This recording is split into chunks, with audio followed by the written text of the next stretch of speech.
Assalamualaikum warahmatullahi wabarakatuh.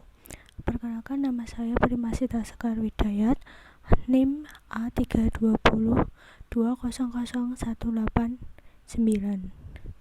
Di sini saya akan mempresentasikan tentang bab 11, yaitu pembelajaran dan kognisi di area isi. Yang pertama, pengetahuan ahli dan pengetahuan isi pedagosis. Pengetahuan ahli atau expert knowledge berarti pengetahuan yang unggul dalam isi atau materi dari suatu disiplin ilmu tertentu. Dan pengetahuan isi pedagosis atau pedagogical content knowledge adalah pengetahuan tentang cara mengajarkan disiplin tertentu secara efektif. Membaca. Ahli membaca Steve Stoll percaya bahwa tujuan instruksi seharusnya dapat membantu mengenali kata otomatis, memahami teks, dan termotivasi untuk membaca dan mengapresiasi bacaan. Membaca developmental. Menurut sebuah pandangan, keahlian membaca berkembang melalui 5 tahap. Pertama, tahap 0, dari kelahiran sampai grade 1. Anak menguasai beberapa prasyarat untuk membaca. Banyak yang bisa menguasai cara dan aturan membaca, mengidentifikasi huruf, dan menulis namanya sendiri. Beberapa anak belajar membaca kata biasanya muncul bersama tanda dan simbol.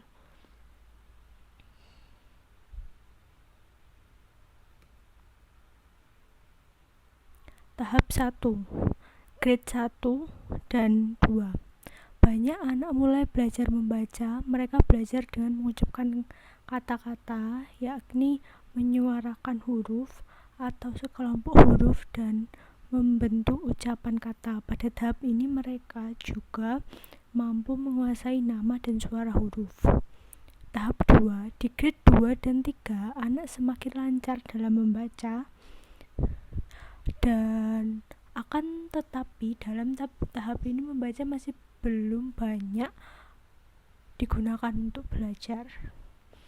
Tahap ketiga, di grade 4 dan 8, makin mampu mendapatkan informasi dari bacaannya.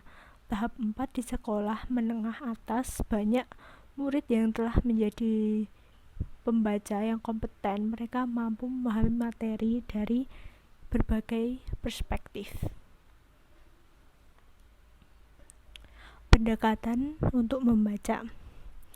Pendekatan fonetik dan keahlian dasar. Pendekatan ini menggunakan pengajaran phonemic awareness, yaitu membagi dan mengolah suara dalam kata, dan phonik, mempelajari bahwa suara diwakili oleh huruf yang dapat dipadukan untuk membentuk kata. Pendekatan bahasa keseluruhan. Pendekatan ini mengasumsikan bahwa instruksi membaca harus paralel dengan pembelajaran bahasa alamiah. Anak sejak materi bacaan harus menyeluruh dan bermakna. Artinya, dalam pengajaran membaca awal, anak harus diberi materi dalam bentuk komplit seperti cerita dan puisi. Kedua, pendekatan kognitif. Pendekatan kognitif menekankan pada proses kognitif yang terlibat dalam proses decoding atau penguraian dan pemahaman kata. Dalam hal ini, yang penting adalah keahlian metakognitif dan keotomatisan pemrosesan informasi.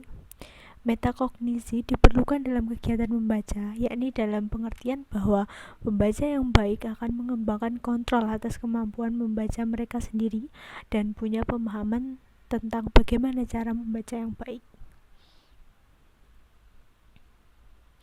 Berikut ini beberapa strategi metakognitif yang dapat digunakan guru untuk membantu murid meningkatkan kemampuan membacanya. 1. Mengulas teks sebelum membaca. 2. Mencari informasi penting saat membaca dan memberi perhatian lebih. 3. Berusaha menentukan makna kata asing. 4. Memonitor pemahaman atas teks. 5. Mengetahui kapan perlu mundur dan membaca ulang suatu bagian. 5. Menyesuaikan kecepatan sesuai dengan tingkat kesulitan materi.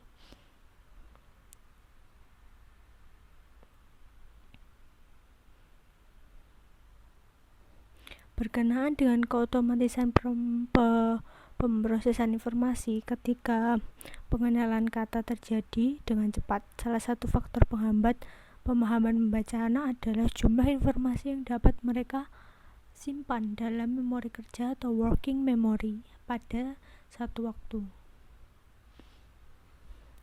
Menyusun makna. Dalam pendekatan kognitif, teks mengandung makna harus dipahami atau dikonstruksi oleh pembaca, bukan sekedar diuraikan. Pembaca secara aktif mengkonstruksi makna ini dengan menggunakan pengetahuan yang sudah mereka punya dan dengan pengetahuan tentang kata dan bagaimana kata-kata itu. Pembaca secara aktif mengkonstruksikan makna ini dengan menggunakan pengetahuan yang sudah mereka punya dan dengan pengetahuan tentang kata dan bagaimana kata-kata itu dihubungkan. Mengembangkan strategi ahli membaca. Dalam pendekatan kognitif, periset berusaha tidak memfokuskan pada apakah satu pendekatan pengajaran seperti bahasa keseluruhan lebih baik ketimbang pendekatan lain seperti phonics. Tetapi mereka lebih menitik beratkan pencarian proses kognitif dasar yang bisa menerangkan proses membaca. Pencarian ini memunculkan minat pada aspek strategi, terutama strategi membaca ahli atau expert reader. Dibandingkan dengan pembaca pemula atau novice reader, periset telah menyarankan pada guru agar membimbing murid dalam mengembangkan strategi membaca yang baik. Michael Priestley dan kawan-kawannya 1992 mengembangkan pendekatan instruksi strategi transaksional, sebuah pendekatan kognitif untuk membaca yang menekankan pada instruksi dalam strategi, terutama strategi metakognitif. Menurut mereka, strategi ini mengontrol kemampuan murid untuk mengingat apa yang telah mereka baca. Pendekatan konstruktivitas sosial. Pendekatan konstruktivitas sosial mengikutsertakan aspek sosial dalam kegiatan membaca. Dua asumsi konstruktivitas sosial tentang membaca adalah: 1. Bahwa konteks sosial memainkan peran penting dalam proses belajar membaca, dan pembaca yang berpengetahuan luas dalam kultur dapat membantu pembaca yang kurang berpengetahuan dalam proses membaca mereka. Para penganut konstruktivitas kognitif menekankan pada pengkonstruksian makna oleh murid, sedangkan penganut konstruktivitas sosial menekankan bahwa makna itu dinegosiasikan secara sosial. Apa yang mereka maksudkan dengan dinegosiasikan secara sosial atau socially negotiated adalah bahwa makna bukan hanya diberikan oleh pembaca, tetapi juga dipengaruhi oleh konteks di mana teks dibaca dan juga oleh tujuan dari membaca itu sendiri.